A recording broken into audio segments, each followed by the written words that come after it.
A busy week for the Food and Drug Administration. A panel voting today to recommend a booster dose for the Johnson & Johnson COVID-19 vaccine. The booster would have to be taken at least 2 months after the first dose. Johnson & Johnson says studies show taking the booster 2, 6, or even 8 months after the first dose can raise the vaccine's effectiveness to 94%. The efficacy of the first dose is 72%. The booster is recommended for everyone 18 and older. The FDA will now consider the panel's recommendation. Then it will be considered by the CDC's vaccine advisors.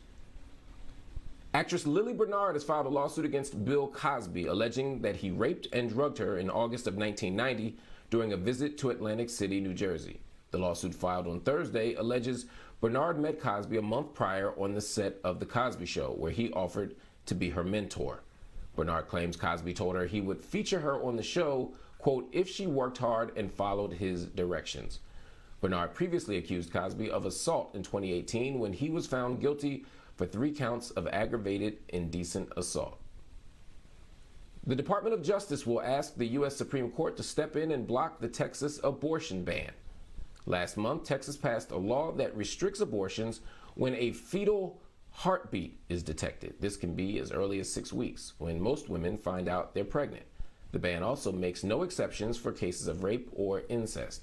People as young as 12 years old have traveled to neighboring states seeking abortions. Similar to a bounty, anyone who successfully files a lawsuit against a clinic for violating the law can get up to $10,000 in damages.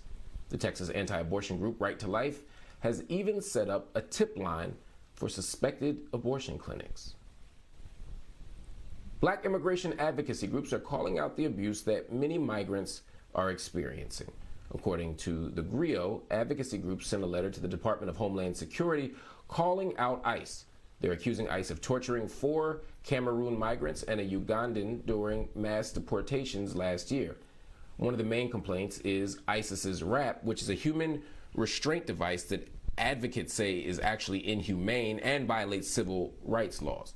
Migrants have complained of ICE using this device without cause and being left in it for hours. These allegations come as ICE is also under an internal probe by DHS for the situation earlier this month at the U.S.-Mexico border, where Haitian migrants were seen being whipped by Border Patrol agents on horses.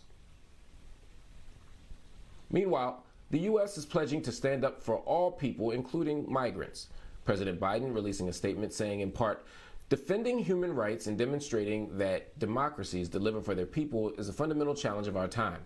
It's at the center of my administration's foreign policy, and it goes to the heart of who we are as a nation and as a people. For the last 2 shows, we've been extensively covering the water crisis that's taking place in the Michigan city of Benton Harbor, where the levels of lead in the tap water are above and beyond alarming. Joining me now to discuss this life-threatening crisis in a majority black city is the mayor of Benton Harbor, Marcus Muhammad. Mayor Muhammad, thank you so much for joining me on Black News tonight. The other night, we've had community leader and activist Reverend Edward Pinkney on the show. He had some words to say about your reaction to the water crisis. I want you to listen and give you a chance to respond. Nobody knew. Nobody really cared. So she took 2 quarts of water to the mayor, whose name is Marcus Muhammad, and gave it to him, and he refused to even look at it. By him not looking at it, the daughter called me back, and I told her to bring it to me, and I was going to send it to the University of Michigan biological lab and have them examine it. Mayor Muhammad, let's start there. Mr. Reverend Pinkney says he brought you water, wanted you to look at it. He said you wouldn't even look at it, and that he was turned away and had to go to the university to get someone to examine the water, which had a very high level of lead, many parts per billion, over 300 parts per billion, I believe he said. How do you respond? So first of all, thank you, Mr. Hill, for having me on the show. First of all, I'd just like to voice my level of respect for Reverend Pinkney and his activism in trying to address the lead levels in the city of Benton Harbor. A resident came to city council meeting and had a bottle of would appear to be water that was discolored, that was turned over to the department, the water department, and the director actually tested the water that was given, and it was found that it was due to the plumbing that was in the home of the person who brought the water. One thing we do know from scientists that when water is discolored, then that's a sign that there's not lead in the water, because lead is colorless. And that's one of the dangerous parts about it that we've learned. I can't speak for Reverend Pickney, and nor did I come on the show to respond to what Reverend Pickney has alleged or said.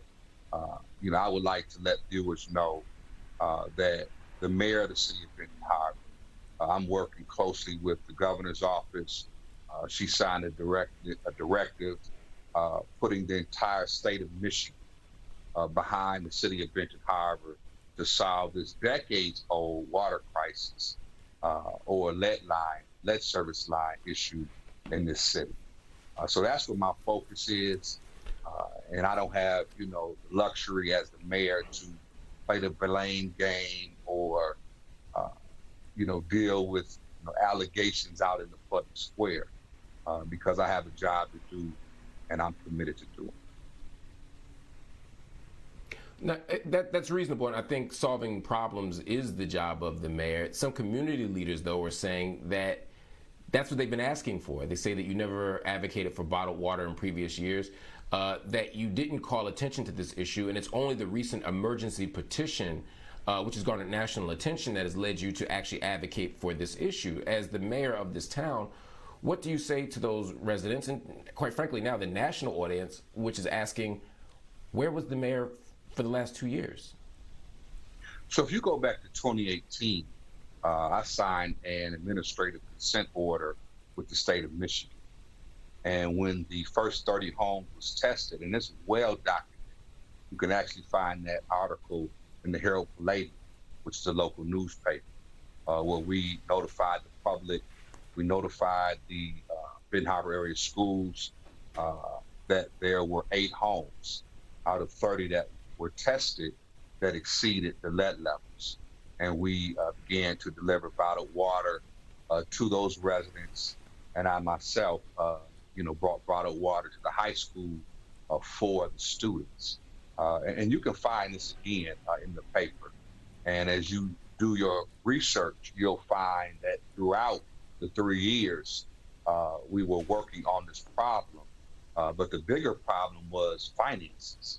The city of Benton Harbor, as you may know, was under state receivership from 2010 to 2017, where a financial emergency was declared. And local control did not get restored until 2017. So here we have this $30 million problem that was discovered in 2018, but now we finally have the resources to solve it, and we'll have it completed in 18 months. So, very simple question. Is there anything you could have done differently or anything you could have done more of to solve this problem? Well, the biggest room is the room for improvement. And, my team and staff, we will look at, things that could have been done differently. But at this current time, the need is so great. We still have every home. We've tested 108 homes. We found that 89 tested below the lead level, while 19 tested above. No, but hold on one second, Mayor. Just for clarity, just so my audience understands and so I understand. From where you sit right now, based on the information you have right now, I know there's more room for self-examination, but where you sit right now, is there anything you did wrong or anything you could have done differently? Like I said, we're working and we're looking at that. One thing that I would say, communication is very important. So maybe more door-to-door, more social media. There's always things that we can do better. But at the end of the day, one thing I've learned in being in government since 2010 is that it takes money to solve problems. It takes money to address infrastructure, which is why a $3 trillion bill is laying in Washington for infrastructure, because communities like Benton Harbor are in dire need. But the good thing is we've received $5.6 million from the federal government, the EPA, and Governor Whitmer just signed the state budget where there was a deal struck between her and the Republican legislator to give the city of Benton Harbor $10 million exclusive. And then the other $10 million will come from the ARPA dollars, which will give us a total of $28 million. And she's committed Understood. in meeting with her to solve this problem once and for all. Well, hopefully the problem does get solved, because our biggest commitment here is to making sure that the people of Benton Harbor and the people of Michigan more broadly, and that every person in this country has access to clean, safe, healthy water. Mayor Muhammad, thank you so much for joining me on Black News tonight. Everybody, stay with us here. We got a lot coming up, and be sure you join the conversation as well. We want to hear from you. Head over to our BNC Instagram and Twitter pages. Let us know how you feel.